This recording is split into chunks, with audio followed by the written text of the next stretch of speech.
The Know Your Gear podcast.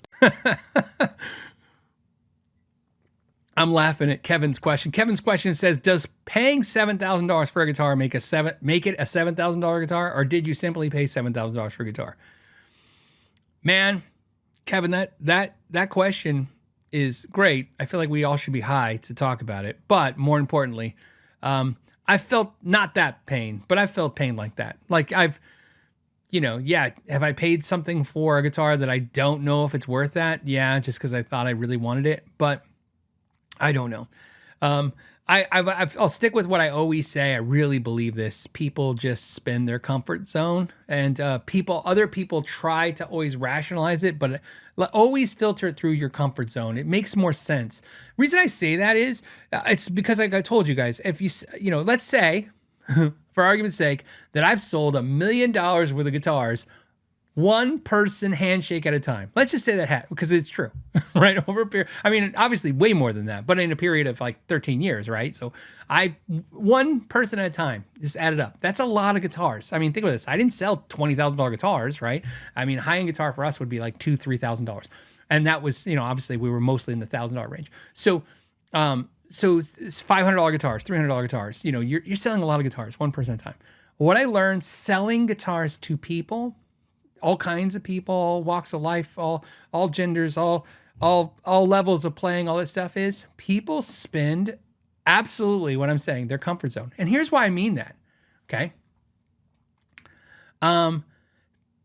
People will have hundreds of thousands of dollars, hundreds in their bank account, just sitting around, and yet would not spend $500 on a guitar. They just would not. I don't mean like for their kid. I'm talking about for themselves. Like they just don't own guitar that's over $500. They might own 50 $500 guitars, but they're not going to buy a guitar for $600.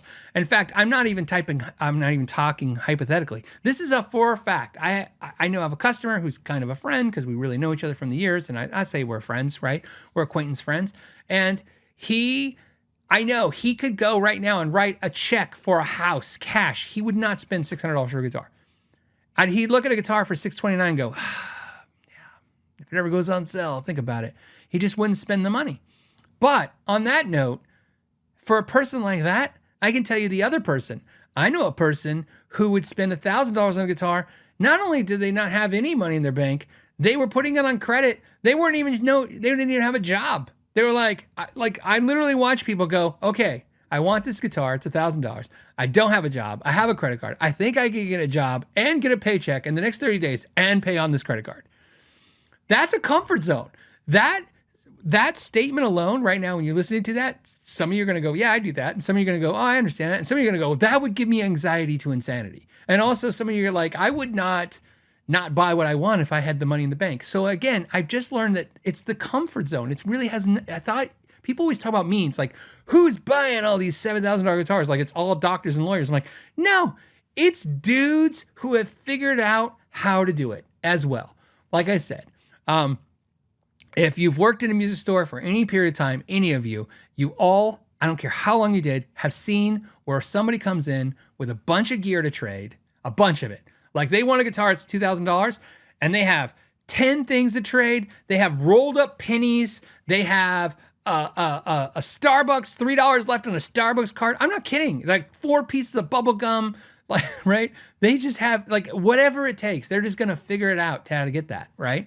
And they're like, hey, I'll clean the bathroom while you're ringing up the guitar. Can we make this deal work? And so I learned from that is guitars are just the comfort zones. Prices are comfort zones, and some people just like owning what they like.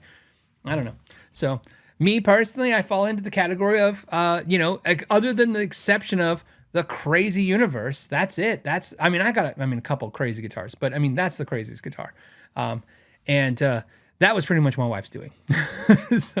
So if you like this clip and you'd like to watch another one, you can click right here. And if you want to see the entire episode of the podcast, you can click right there.